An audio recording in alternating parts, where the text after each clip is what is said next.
Multi-platinum country singer Clay Walker came on the scene in the 90s and has released a total of 11 albums. He's writing a new one and is here to tell us what to expect. Clay, great to have you here. Thank you. It's great to be here. It's been a few years since we've seen new music. We said 3 years, perhaps? Yep. Yeah. This is our first studio album in 3 years. Yeah, so... it's been a while, and, you know, I guess being able to have that kind of time to make the record is very beneficial because our format, country music, has changed so much in 3 years that if you hadn't heard country music before, you wouldn't recognize it today, and it's very different. And I feel like it's been great for the format, growing it, and keeps it from getting stagnant. But I've had, you know, a really good bird's eye view, if you will, of what's good and what's not.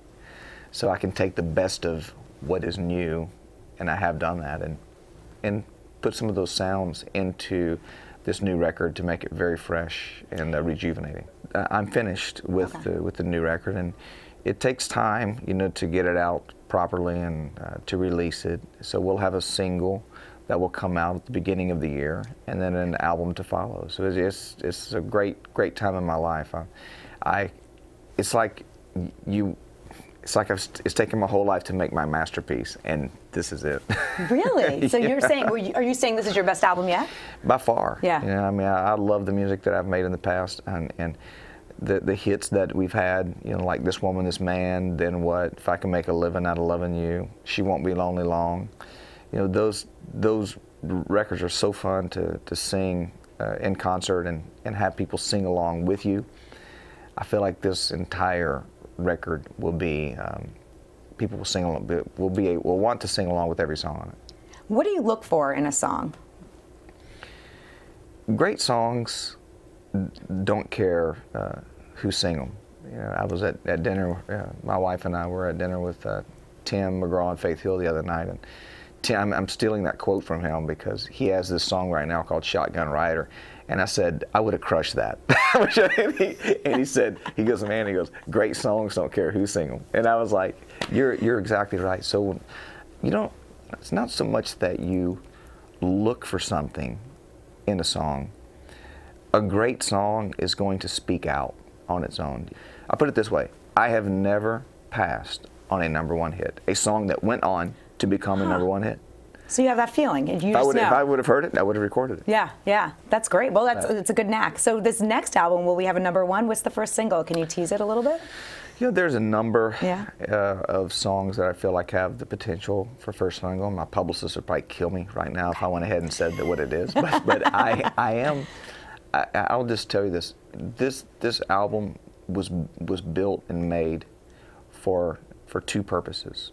One was to rock the radio, and secondly, and just as importantly, to please the fans that love country music. And that was my entire thought and motive operandus making the record. And I know that we've done both. I think you just gave us a clue with Rock the Radio. But no one said it, I said it.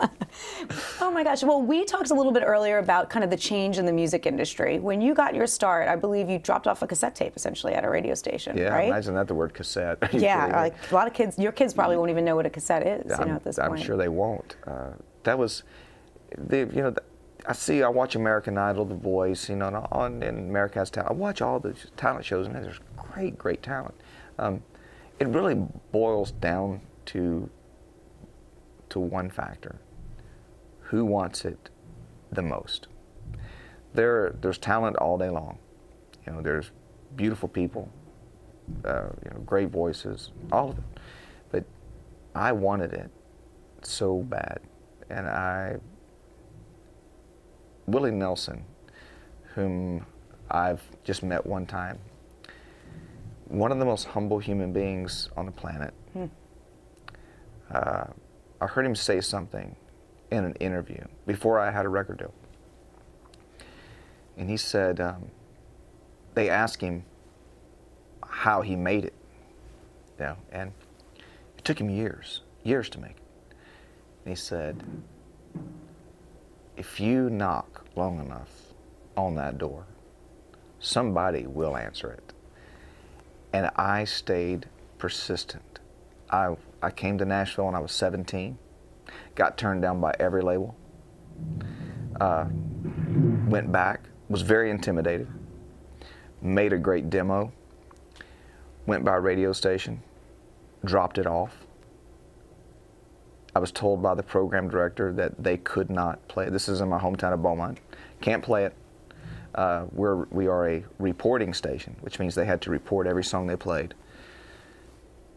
And I was brokenhearted, you know, but on my drive home, the DJ comes on and says, "Ladies and gentlemen, I may lose my job over this, but this song deserves to be heard."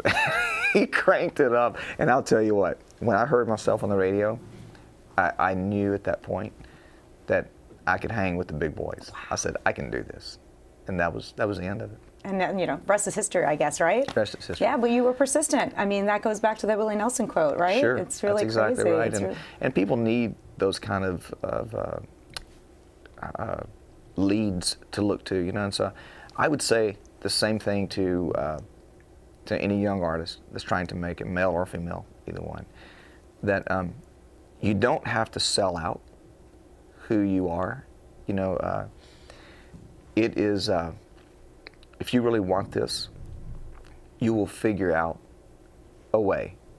And to quote one of my good friends, Larry Downey from Kansas City, he has a motto that he goes by. He goes, "Don't tell me no, tell me how."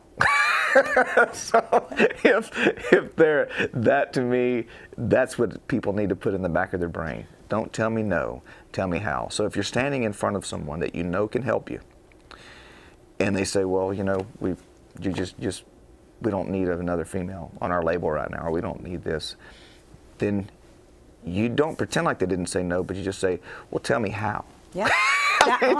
Tell me how. And they go, oh, well, you want my opinion. But that applies to so many different areas of life, really, it does. So, yes. You know, well, we look forward to your new album. Let's hope it rocks the radio. And thank you for coming in today. You bet. Thanks. You bet. Thank you.